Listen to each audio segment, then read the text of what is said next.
હામિદની ખૂબ જ ચિંતા કરે છે, કારણ કે એ ઈદગાહ માટે જાય છે. ત્યાં પાઠ આપણે અધૂરો છે. તો આજે આપણે આ પાઠના આગળ વિશે ભણીશું. તો ચાલો તેની શરૂઆત કરીએ. આપણે આગળના વિડીયોમાં એ દાદી અમીના કેવી રીતે એક રૂમમાં જઈને રોવે છે ત્યાં સુધી આપણે સમજ્યું. તો હવે આપણે આજે આગળ આ પાઠની શરૂઆત करिए. अमीना का दिल कचोट रहा है. गांव में बच्चे अपने अपने बाप के साथ जा रहे हैं. हामिद का बाप अमीना के सिवाय और कौन है? उसे कैसे अकेले जाने दे? अमीना નું દિલ એ ખૂબ જ દુખી છે, કારણ કે ગામડાના બાળકો એ પોતાના પિતા સાથે જઈ રહ્યા છે. હામિદના તો પિતા એ નથી રહ્યા અને એ હામિદના અમીના સિવાય કોઈ પણ આ દુનિયામાં છે નહીં. તો હામિદા વિચારે છે તેને કેવી રીતે એકલો જવા દે. उस भीड़ भाड़ में बच्चा कहीं खो गया तो क्या होगा? नहीं अमीना उसे यो न जाने देगी. नन्ही सी जान 3 कोस चलेगा कैसे? पैरों में छाले पड़ जाएंगे. जूते भी तो नहीं है. कुल 2 आने पैसे बच रहे हैं. 3 पैसे हामिद की जेब में है, 5 अमीना के बटुए में. यही तो बिसात है और ईद का त्यौहार. अल्लाह की बेड़ पार लगाए. અમિતા વિચારે છે કે ત્યાં ભીડ હશે જેમાં મારું બાળક ખોવાઈ જાય છે. તો અમીના કહે છે કે ના, જવા ના દે. તે નાનું જીવ એ 3 કોસ ચાલીને કેવી રીતે ચાલશે? પેરો મેં છાલે પડ જાયંગે. તો એટલે કે પગમાં વધારે ચાલવાથી ફળફોલા થઈ જશે. તેને તો બૂટ પણ પહેર્યા નથી. કુલ 2 જ આના પૈસા છે, 3 હામિદ પાસે અને 5 અમીના પાસે. આજ તો તેની ગરીબાઈ છે કે ઈદનો તહેવાર આવ્યો છે, પણ તેની પાસે કાંઈ નથી. તે અલ્લાહથી એ આ ઈદ સારી રીતે વહી જાય તેની દુઆ કરે છે. हामिद भीतर जाकर दादी से कहता है, तुम डरना नहीं अम्मा, मैं सबसे पहले आऊंगा. हामिद ए अंदर जईने कहे छे कि दादी अम्मा तू डर मा, हूँ सौथी पहला आवीश. गांव से मेला चला और बच्चों के साथ हामिद भी जा रहा था. कभी दौड़कर आगे निकल जाता, फिर किसी पेड़ के नीचे खड़े होकर साथ वालों का इंतजार करता. हामिद के पैरों में तो जैसे पर लग गए हैं, वह कभी थक सकता था. गांवથી બધા ચાલ્યા. ત્યાં હામિદ પણ બધા બાળકો સાથે ચાલવા લાગ્યો. તે દોડીને ક્યારેક આગળ વહી જતો, તો પછી ત્યાં આગળ જઈને કોઈ પણ પેડની નીચે, પેડ એટલે કે ઝાડની નીચે ત્યાં જઈને ઊભો રહેતો અને પોતાના સાથીદારોનો રાહ જોતો. હામિદના પગમાં તો એવો પંખ લાગ્યા હોય. તે ક્યારે થાકતો હશે? बड़ी बड़ी इमारत आने लगी. यह अदालत है, यह कॉलेज है, यह कलाघर है. आगे चले. हलवाइयों की दुकानें शुरू हुई. आज खूब सजी हुई थी. इतनी मिठाइयाँ कौन खाता है?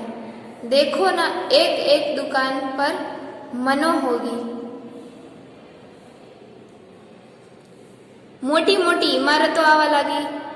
आ अदालत छे, आ कॉलेज छे, आ कलाघर छे. तो ते रस्ताओनी वच्चे कॉलेज, अदालत अने कलाघर आवे छे. त्यांथी बधा आगळ जाय छे. आगळ जता ए મીઠાઈવાળાની દુકાનો આવે છે, જેમાં અલગ અલગ જાતની મીઠાઈઓ છે. તેમાં ખૂબ સારી રીતે દુકાનને સજાવેલી હતી. ત્યાં કહે છે કે આટલી બધી મીઠાઈઓ કોણ ખાતા હશે? સહસા ईदगाह नजर आई। इमली के घने वृक्षों की छाया है, नीचे पक्का फर्श है, उस पर जाजिम बिछी हुई है। सहसा ईदगाह की नजर આવી ત્યાં આંબલીનું ઝાડવું છે અને ત્યાં છાયો પણ છે। તેની નીચે એ ફર્શ પણ છે જ્યાં જાજમ પાથરેલી છે। रोजेदारों की पंक्तियां एक के पीछे एक न जाने कहाँ तक चली गई। यहाँ कोई धन और पद नहीं देखता। इन ग्रामीणों ने भी वजू किया और पिछली पंक्ति में खड़े हो गए। रोजेदारों એકની પાછળ એક જવા લાગ્યા અને ત્યાં ધન એ પણ જોતા ન હતા તો ગ્રામીણો પણ તેની પાછળ જ चालवा लाग्या। कितना सुंदर संचालन है, कितनी सुंदर व्यवस्था। हजारों सिर एक साथ सिजदे में झुक जाते हैं, फिर सब एक साथ खड़े हो जाते हैं। કેટલું સુંદર સંચાલન છે અને કેટલી વ્યવસ્થા પણ સુંદર છે। હજારો માણસોનો એક સાથ સર એ નીચે નમે છે અને પાછા એ એક સાથે જ ऊपर थाय छे। मानव मातृत्व का एक सूत्र समस्त आत्माओं को एक कड़ी में पिरोए है। नमाज खत्म हो गई, लोग आपस में गले मिल रहे हैं। अब मिठाइयाँ और खिलौना की दुकानों पर धावा होता है। ग्रामीणों का यह दल इस विषय में बालकों से कम उत्साही नहीं है। यह देखो हिंडोला है। नमाज पूरू थाय छे ते लोगो आपसमां ज गळे भेटे छे। पछी तेओ ए मीठाई अने रमकडानी दुकाने जवा तैयार थाय छे। ग्रामीणोनो समूह ए पण आ विषयमां बाळकोथी ओछा उत्साहमां नथी, ते पण त्यां जाय छे। आ एक चकडोळ छे। जाओ त्यां पैसा आपीने આપણે चढ़ी सके छिए। कभी आसमान पर जाते हुए मालूम होता है, कभी जमीन पर गिरते हुए। यह चरखी है। लकड़ी के हाथी, घोड़े और ऊंट छड़ों से लटके हुए हैं। तो क्यारेक એવું લાગે છે કે આકાશમાં જઈએ છીએ અને ક્યારેક જમીન બાજુ। આ એક લાકડીનો હાથી છે। ઘોડો, ઊંટ એ પણ એ लटकी रहा छे। एक पैसा देकर बैठ जाओ और 25 चक्करों का मजा लो। तो अहिया ए एक पैसा आपीने बेसी जवानुं अने 25 चक्कर खावाना। महमूद, मोहसिन, नूरे और समी इन घोड़ों पर बैठते हैं। हामिद दूर खड़ा है, 3 पैसों को तो उसके पास है। अपने कोष का 1/3 जरा सा चक्कर खाने के लिए नहीं दे सकता। महमूद, मोहसिन, नूरे और शमी आ घोड़ा पर ए बेसे छे। हामिद ए दूर ज ऊभो रहे छे। 3 पैसा ज एनी पासे छे। ते लोको आ हामिद ने थोड़ीक वार बेसवा पण नथी आपता। सब चरखिया से उतरते हैं, खिलौने लेंगे। इधर दुकानों की कतार लगी है, तरह तरह के खिलौने हैं। सिपाही और गुजरिया, राजा और वकील, भिस्ती और धोबी। वह लगता है अब बोलना ही चाहते हैं। બધા એ હિંચકામાંથી ઉતરે છે તે રમકડા બાજુ જાય છે અને ત્યાં બધી ઘણી જાતની દુકાનો જોવા મળે છે। ત્યાં અલગ અલગ એ રમકડા પણ છે। महमूद सिपाही लेता है, खाकी वर्दी और लाल पगड़ी वाला, कंधे पर बंदूक रखे हुए। मालूम होता है अभी कवायद के लिए चला आ रहा है। महमूद ए खाकी वर्दी अने लाल पगड़ी वाळो एक सैनिक ले छे, जेने खंभे बंदूक राखेली छे। मोहसिन को भिश्ती पसंद आया। कमर झुकी हुई, ऊपर मशक रखे हुए, मशक का मुंह एक हाथ से पकड़े हुए। मोहसिन ए भिक्षी પસંદ કરે છે, તેની પણ વાહવાઈ કરે છે કે કેવી રીતે એ મસ્તકમાં પાણી નાખે છે। कितना प्रसन्न है, शायद कोई गीत गा रहा है, बस मशक के पानी उड़ेलना ही चाहता है। खूब જ એ ખુશ છે, मानो के गीत गाई रह्यो छे। नूरे को वकील से प्रेम है। काला चोगा, नीचे सफेद अचकन, अचकन के सामने की जेब में घड़ी, सुनहरी जंजीर, एक हाथ में कानून का पौधा लिए हुए। मालूम होता है अभी इस किसी अदालत से जिरह या बहस के लिए चला जा रहा है। नूर ए વકીલને પ્રેમ કરે છે અને તેના વિશેની વાહવાઈ પણ કરે છે અને જાણો એ એમ કહે છે કે વકીલ એ હમણાં જ અદાલતમાંથી કેસ લડીને આવ્યો છે। ये सब 2-2 पैसे को खिलौने हैं। हामिद के पास कुल 3 पैसे हैं। इतने महंगे खिलौने कैसे ले? खिलौना कहीं हाथ से छूट पड़े तो चूर चूर हो जाए, जरा पानी में पड़े तो सारा रंग धुल जाए। ऐसे खिलौने किस काम के?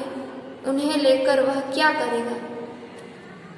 आ બધા રમકડા એ 2 પૈસાના હતા, તો હામિદની પાસે તો કુલ 3 પૈસા હતા, એટલે તે આ મોંઘા રમકડા કેમ લઈ શકે? એટલે આ રમકડા જો હાથમાંથી પડી જાય તો પડીને ભાંગી જાય અને જો પાણીમાં પડી જાય તો તેનો રંગ નીકળી જાય। આવા રમકડા શું કામના?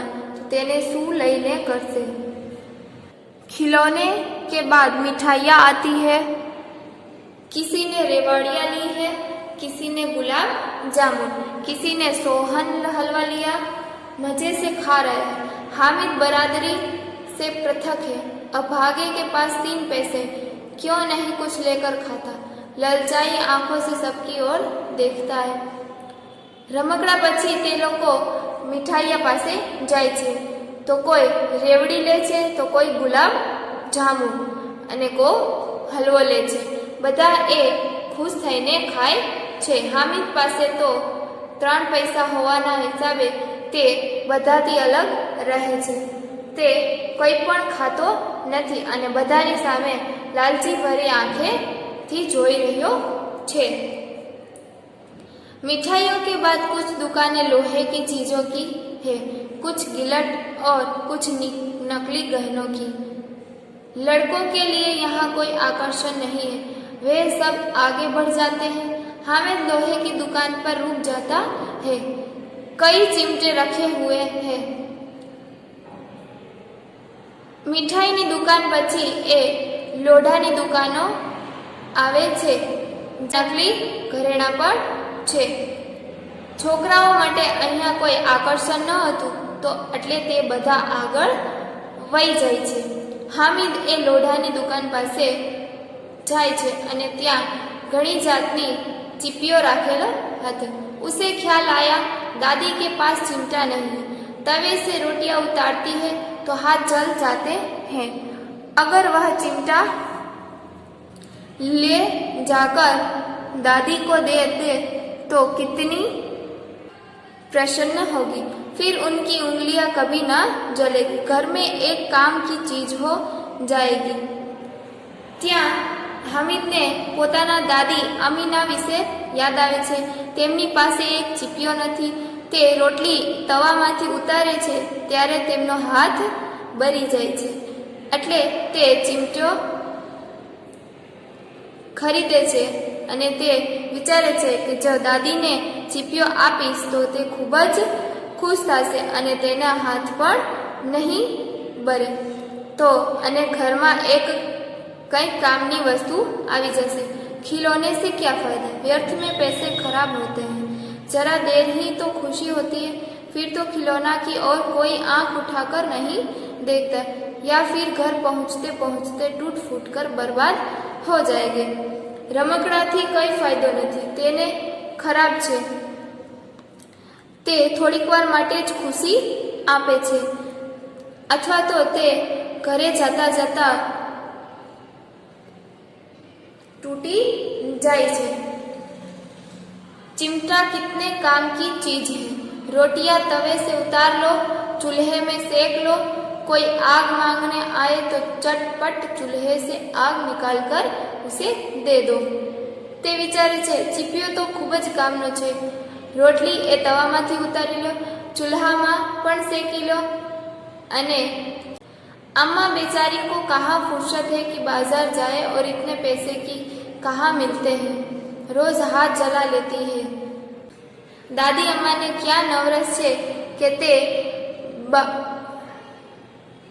દુકાને જઈને આ ચીપિયો ખરીદી લે અને તેમની પાસે ક્યાં પૈસા છે. રોજે એ પોતાનો હાથ એ બારી લે છે.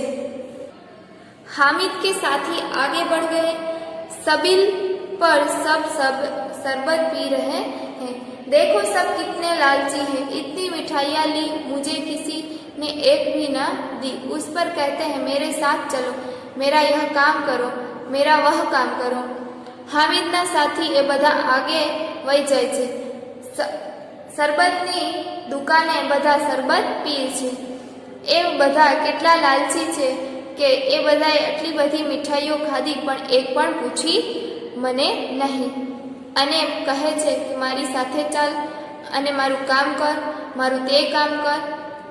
अब अगर किसी ने कोई काम करने को कहा तो पूछूंगा, खाए मिठाइयाँ, आपका मुंह सड़ेगा, फोड़े फुसियों निकलेगी, आप ही जवान चटोरी हो जाएगी. तब घर से पैसा चुराएंगे और मार खाएंगे. अम्मा चिमटा देकर मेरे हाथ से लेंगी और खुश होंगी. હવે અગર તે લોકો મને કામ કરવાનું કહે તો કહીશ કે ખાઈ લીધી મીઠાઈ, હવે તમારા મોઢા ખરાબ થશે, તેમાં ફોડકીઓ નીકળશે અને તેમની જીભ એ ચટોરી થઈ શકશે, જેના કારણે ઘરેથી પછી પૈસા એ ચોરી કરશે અથવા તો માર ખાશે. તે પોતાની દાદી અમ્માનું વિચારે છે. તે વિચારે છે કે હાથમાંથી ચીપિયો જોઈને તે લઈને ખૂબ ખુશ થશે. અહીંયા આપણો આ પાઠ અધૂરો છે. આગળના વિડીયોમાં આપણે આગળના પાઠ વિશે સમજીશું.